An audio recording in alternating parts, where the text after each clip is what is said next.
Musud ta daning bay nga luma na giabandon kay nakunoy kuan dani nakunoy something. Musud ta padung mga kabatihi Ginoo ko. Diyos ko Lord, Diyos ko ang Diyos ko Ginoo ko Lord, Ginoo ko Lord Jesus Christ. Sud ta. Ayan na. Ito po yung lumang bahay.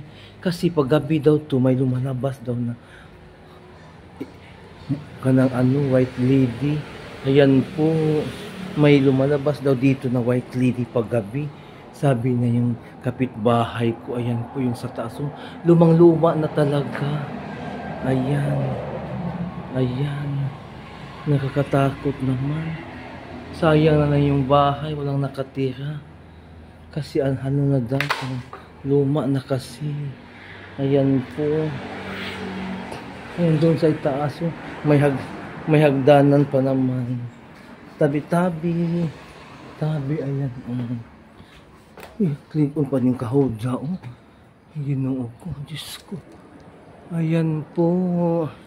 Ito po yung lumang bahay. Ayan po. Luma na talaga. Nandito na tayo sa itaas. Diyos ko, Diyos ko, Diyos ko, Diyos ko. Ayan, ayan. Bababa na lang ako.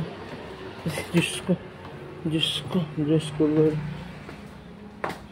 Ayan.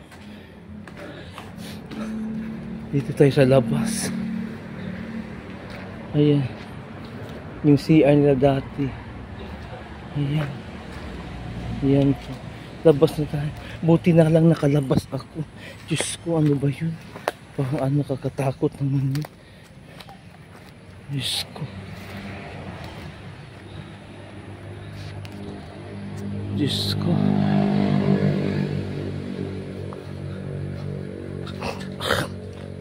Ang lapok-lapok na. Ayan na.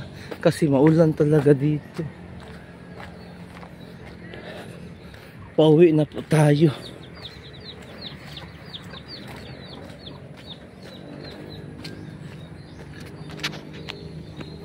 Napakaputik talaga. Ano bang nangyari sa camera ko, Para nang ayan po. Lapok na lapok talaga ang beauty natin. Ayan po. Maputik talaga yung daan.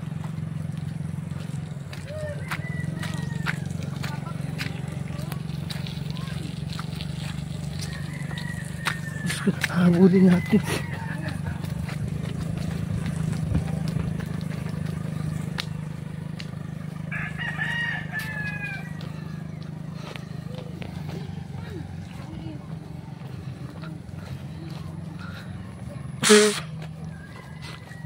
Salamat po, nakauwi na po tayo sa aking tirahan, yung inupahan pong bahay.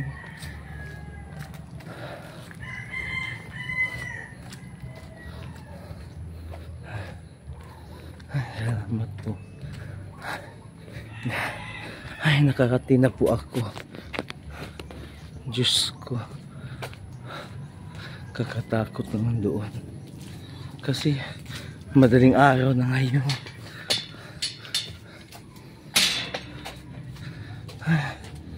Salamat.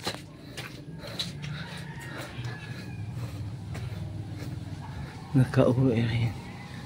Diyos ko.